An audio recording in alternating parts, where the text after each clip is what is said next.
بسم اللہ الرحمن الرحیم۔ السلام علیکم۔ کیا آپ کو معلوم ہے دلہن کے پاؤں کا دھون باعث برکت ہے؟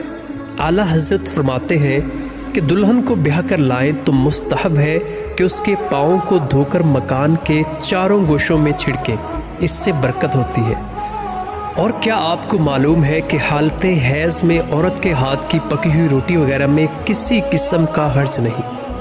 اس کے ہاتھ کا پکا ہوا کھانا اور اسے ساتھ بٹھا کر کھلانا دونوں افعال جائز ہیں۔ ان باتوں سے بچنا یہود و مجوس کا طریقہ ہے۔